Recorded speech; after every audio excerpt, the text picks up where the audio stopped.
오늘 방송된 17회에서 가장 중요했던 건 친부모의 죽음과 자신을 죽이려 한 것에 대한 은서연의 복수심 만큼 친아들인 강태풍 또한 강백산에게 그만큼의 원한을 가지고 있다는 것이었죠. 20년 전 바람이와 순영이가 죽었다는 소식을 들은 강태풍은 아빠인 강백산에게 무서울 만큼의 분노를 표출했습니다. 뻔히 마대근이 교통사고로 죽은 것이라 말하는데도 강태풍은 아빠인 강백산을 살인자라고 부르며 난동을 부렸죠. 강백산은 그런 강태풍을 정신병원에 가뒀고 강태풍은 오랜 시간 정신병원에서 갇혀 지내며 아빠에 대한 분노는 점점 더 커져갔습니다. 이후구는 바람이를 해친 아빠를 피해 미국으로 갔고 한국에 미련이 없다는 듯 그곳에서 방탕한 세월을 보냈죠.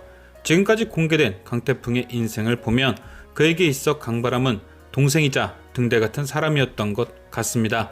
어린 시절 아빠가 누군가의 집에 불을 지른 것을 목격한 뒤 그 충격으로 인해 늘 방황하고 힘든 그에게 바람이는 늘 따뜻한 위로를 보냈으니까요. 그렇기에 어리지만 자신을 지탱해주던 바람이의 죽음은 모든 걸 잃어버린 것과 마찬가지였겠죠. 그래서 미래가 없는 사람처럼 강백산이 없는 곳에서 마음대로 살아갔던 것이고요.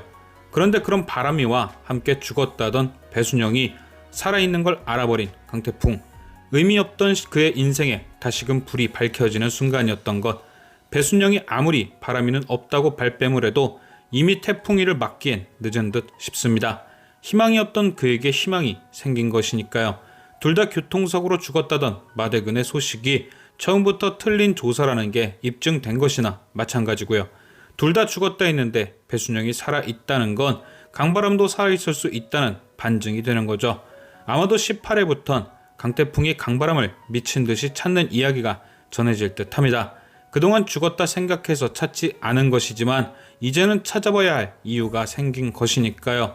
그래서 18회 예고편을 보면 이미 흥신소까지 고용해 강바람을 찾는 듯한 모습이 등장하고 이어서 바람이를 찾은 것 같은 흥신소 직원의 전화 내용도 등장하죠. 하지만 전화를 받고 달려가 확인한 바람이는 태풍이 찾는 바람이가 아닐 겁니다. 이유는 그 전화가 걸려왔을 때 진짜 바람이는 옆에 있었고 또한 바람이는 보육원에 들어갈 당시부터 은서연이란 이름으로 들어갔을 테니 흥신소 직원이 진짜 강바람을 찾는 건 불가능에 가까운 것이죠. 하지만 분명 강태풍은 거기서 포기하지 않고 계속 강바람을 찾을 겁니다. 그리고 그런 행동은 은서연에겐 굉장한 위협이 되겠죠. 혹시라도 강백선이 강바람을 태풍이 찾는다는 사실을 알게 되면 그 역시도 강바람의 생존에 의구심을 품을 것이 분명하니까요. 뻔히 죽었다는 걸 알면서 찾는다는 건 어떤 이유가 있겠거니 생각하지 않을까요?